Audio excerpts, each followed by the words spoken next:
Prepárense para un viaje fascinante a través del tiempo y las escrituras, porque vamos a desentrañar la historia de una figura bíblica que muchos creen conocer, pero cuya imagen es mucho más compleja y cambiante de lo que podríamos imaginar. Hablamos de Aarón, el hermano de Moisés, y de sus descendientes, los aaronitas. ¿Fue siempre el sumo sacerdote venerado que recordamos, o hay más en su historia? Acompáñenme. Imaginen por un momento que la historia de una persona, su legado, no es una fotografía estática, sino más bien una pintura que se retoca y se transforma con el paso de los siglos, cada generación añadiendo sus propias pinceladas, sus propias interpretaciones. Esa es, en esencia, la historia de Aarón tal como nos la cuentan las Escrituras. Aarón, hijo de Amram, hermano de Moisés y Miriam, es una figura central, el antepasado del que descienden los sacerdotes aaronitas, el modelo mismo del sacerdocio. Sabemos que muere en el monte Hor y que su hijo Eleazar toma su manto. Los aaronitas, conocidos como los hijos de Aarón o los pertenecientes a Aarón, son aquellos sacerdotes que trazan su linaje hasta Leví, a través de este patriarca. Incluso el origen de su nombre, Aarón, nos es un poco esquivo, quizás con raíces en el antiguo Egipto. Pero aquí es donde la trama se complica y se vuelve verdaderamente interesante. Para entender a Aarón y a sus descendientes, debemos mirar cómo los textos bíblicos los presentan, y les aseguro que no hay una única visión. A veces, Aarón brilla con una luz sumamente positiva. Es el sacerdote oficialmente ordenado por Dios, el pilar de la fe. Pero en otras ocasiones, la imagen se oscurece. Lo vemos en conflicto con Moisés, incluso desviándose de las prácticas religiosas consideradas tradicionales. Y aquí viene una pista crucial. Las imágenes más elogiosas de Aarón tienden a aparecer en los textos bíblicos más tardíos, mientras que las representaciones más críticas o problemáticas surgen en los escritos más antiguos. Es más, hay una notable cantidad de literatura bíblica, como los libros de los profetas, especialmente Ezequiel, y la historia deuteronomista, donde los sacerdotes están presentes, pero Aarón y sus seguidores apenas son mencionados. Es como si, en ciertos periodos, su figura se desvaneciera del primer plano. Así que, para pintar un retrato fiel, necesitamos entender no solo qué se dice de Aarón, sino cuándo se dice y en qué contexto literario. Además, la historia de Aarón y los aaronitas está intrínsecamente ligada a sus relaciones con otros personajes y grupos. Individualmente, la relación clave es con su hermano Moisés, y como grupo, los aaronitas se definen en relación y a menudo en competencia con otras dos importantes facciones sacerdotales, los levitas y los sadoquitas. Finalmente, no podemos olvidar que Aarón y sus descendientes son presentados como el estándar de oro del sacerdocio. Son ellos quienes realizan los rituales más sagrados, manejan los objetos consagrados y acceden a los lugares más santos, supervisando todas las funciones y grupos sacerdotales. Adentrémonos en estas imágenes bíblicas. Es innegable la ambivalencia. Por un lado, tenemos a Aarón participando en la construcción del becerro de oro en el Éxodo, un acto de apostasía, y uniéndose a su hermana Miriam para oponerse a Moisés en el libro de Números. Pero por otro lado es Aarón y sus hijos quienes son designados por Dios mismo para servir como sacerdotes, como leemos en Éxodo y Levítico. Y entre estos dos extremos, encontramos un curioso silencio sobre los aaronitas en textos como los libros de Reyes o en el profeta Ezequiel. No son ni buenos ni malos, simplemente no están en el foco. Esta representación tan variopinta ha intrigado a los estudiosos durante mucho tiempo. Ya desde figuras como Wellhausen y Kenneth, a principios del siglo XX, se sugirió que la imagen positiva de Aarón era una construcción del periodo posterior al exilio babilónico, mientras que las visiones negativas o neutrales pertenecían a épocas anteriores. Otros eruditos como Meek, Welch, North y Cody han matizado esta postura, pero el consenso general apunta a que la exaltación de Aarón es, en gran medida, un fenómeno postexílico. Los números hablan por sí solos. Hay 346 referencias a Aarón en la Biblia hebrea, la gran mayoría concentradas en Éxodo, Levítico y Números. Su presencia es escasa en Deuteronomio, donde Moisés es la figura dominante y sorprendentemente ausente en Ezequiel, un libro que dedica muchísima atención a los sacerdotes.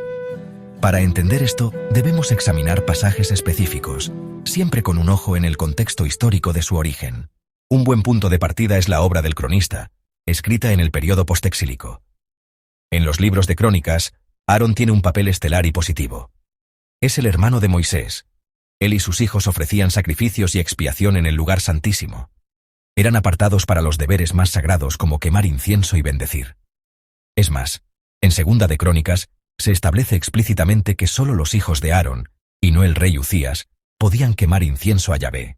Esta visión positiva resuena fuertemente en el material sacerdotal, conocida como la Fuente P, que aunque su datación es compleja, en su forma actual refleja las perspectivas del período del Segundo Templo, es decir, también postexílico. En el Éxodo, tras describir el arca y el tabernáculo, se designa a Aarón y a sus hijos para cuidar la tienda de reunión, servir como sacerdotes, vestir las ropas sagradas, incluyendo el Urim y el Tumim, y ser consagrados y ordenados con el aceite santo.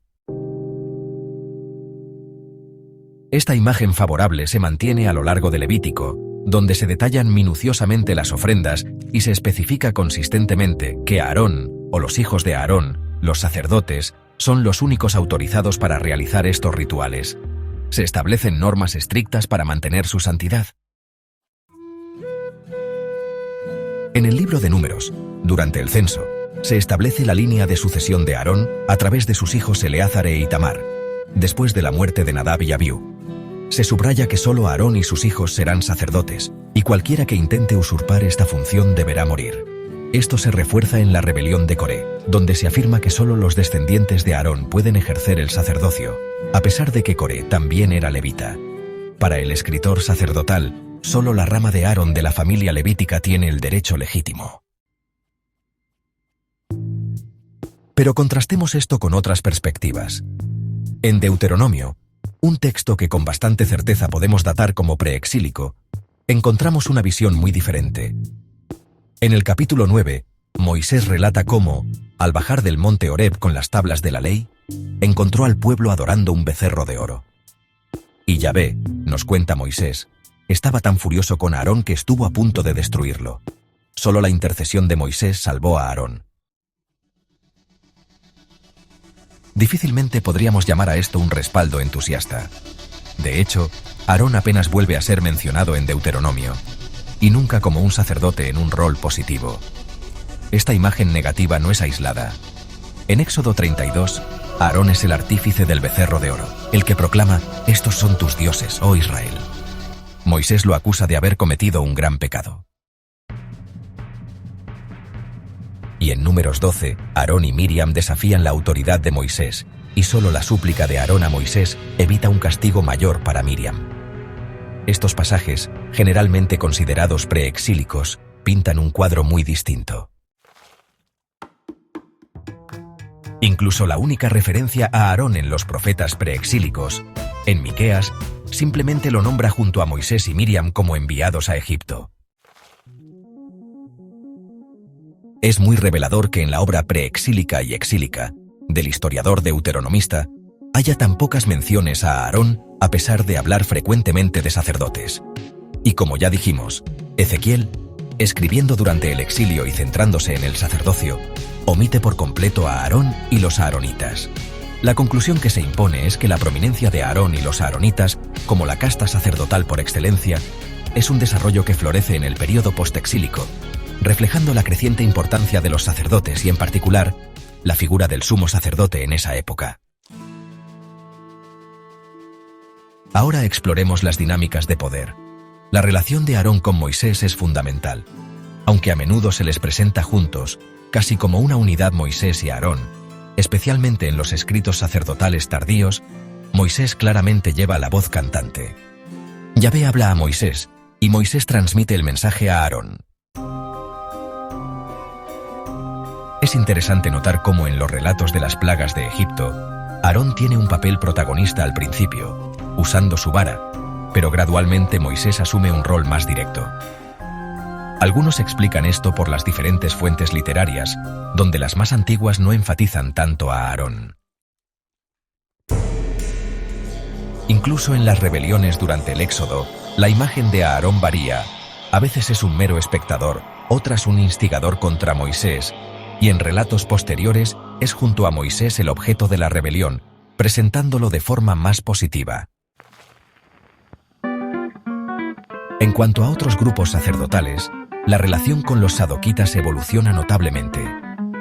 Durante la monarquía, los sadoquitas eran los sacerdotes prominentes en el templo, con escasas menciones a los aaronitas. Sadoc fue el sacerdote nombrado por Salomón. Incluso Ezequiel, a finales del exilio, habla de los sadoquitas, ayudados por los levitas, como los sacerdotes legítimos, sin mencionar a los aaronitas. Es solo en el material postexílico del cronista donde se establece una conexión genealógica. Sadoc se convierte en descendiente de Aarón, asegurando así la primacía aaronita. El cronista incluso armoniza la relación entre Sadoc y Abiatar, el otro sacerdote de David, presentándolos a ambos como descendientes de distintos hijos de Aarón. Así, todos los linajes sacerdotales importantes son absorbidos bajo el paraguas aaronita. La relación con los levitas es aún más compleja y a menudo tensa. En Éxodo 32, tras el incidente del becerro de oro, son los levitas quienes se ponen del lado de Yahvé contra los idólatras, presumiblemente incluyendo a Aarón, y son ordenados por sus acciones. Pareciera que su ascenso está ligado a su oposición a Aarón. Esta tensión se refleja en la historia de Jeroboam y los becerros de oro en el Reino del Norte, donde se excluye a los levitas del sacerdocio de esos santuarios que rememoran la apostasía de Aarón. Sin embargo, en Números 16, en la rebelión de Coré un levita, es Aarón quien es vindicado, y los aaronitas son identificados como los únicos sacerdotes legítimos. Este cambio de perspectiva refleja el influyente material postexílico. Aunque todas las facciones sacerdotales trazaban su origen a Leví, en la visión tardía, la función principal de los levitas es servir a los aaronitas. En el censo de Números, los levitas son apartados para ministrar a Aarón y sus hijos, estableciendo una clara jerarquía. La famosa historia de la vara de Aarón que florece en Números 17 sella esta elección divina. Yahvé elige a Aarón por encima de todos. Así, vemos un patrón en el periodo monárquico. Aarón y los aaronitas tienen un estatus secundario, a veces negativo, o incluso inexistente en relación con otros grupos. Pero en el periodo postexílico, con el auge del sumo sacerdocio, los aaronitas se elevan a la cima, estableciendo su superioridad mediante genealogías que los vinculan a Moisés y a Leví, y mediante relatos que enfatizan la elección divina de Aarón como el sacerdocio paradigmático. Finalmente, ¿cuáles eran las funciones sacerdotales de Aarón y los aaronitas? Principalmente, presidir las ceremonias de culto. Levítico está lleno de descripciones de sus deberes: realizar holocaustos, ofrendas de cereal y de paz. Participan en su propia ceremonia de ordenación. Un pasaje clave es Levítico ten, donde Yahvé habla directamente a Aarón, le encomienda 3 tareas. Evitar el alcohol antes de entrar en la tienda de reunión, distinguir entre lo sagrado y lo profano, lo puro y lo impuro, y enseñar al pueblo los estatus de Yahvé. Estas funciones son muy similares a las que Ezequiel atribuye a los sacerdotes sadoquitas, lo que sugiere una continuidad en las responsabilidades sacerdotales, aunque cambiara la facción dominante. La distinción entre puro e impuro es central, y Aarón y sus hijos son los encargados de determinarla y de mantener su propia pureza inmaculada, lo que los distingue y respalda su elección divina. Incluso la asignación de ciudades levíticas, incluyendo ciudades de refugio en Josué y Crónicas, parece reflejar, especialmente en la versión del cronista, esta perspectiva postexílica que engrandece a Aarón. En resumen, Aarón y los aaronitas son cruciales en la estructura religiosa del antiguo Israel. Su énfasis como sacerdotes preeminentes es innegable en la Biblia tal como la conocemos. Sin embargo, Un análisis más profundo nos revela que esta posición prominente no fue siempre así, ni se alcanzó sin lucha. Los materiales más antiguos sugieren un papel más destacado para los levitas y los sadoquitas. Fue el cataclismo de la caída de Jerusalén en el 586 antes de la Era Común y la subsiguiente reorganización de la vida judía, lo que parece haber catapultado a los aaronitas a una posición central. En los escritos postexílicos, se les presenta como el modelo supremo del sacerdocio, mientras que otros grupos son relegados a un segundo plano o a un rol de servicio. La historia de Aarón, entonces, no es solo la de un hombre, sino la de cómo una comunidad, a lo largo del tiempo, construye y reconstruye las figuras de su pasado para dar sentido a su presente y forjar su futuro. Una narrativa viva que nos enseña tanto sobre Aarón como sobre las generaciones que contaron y recontaron su historia.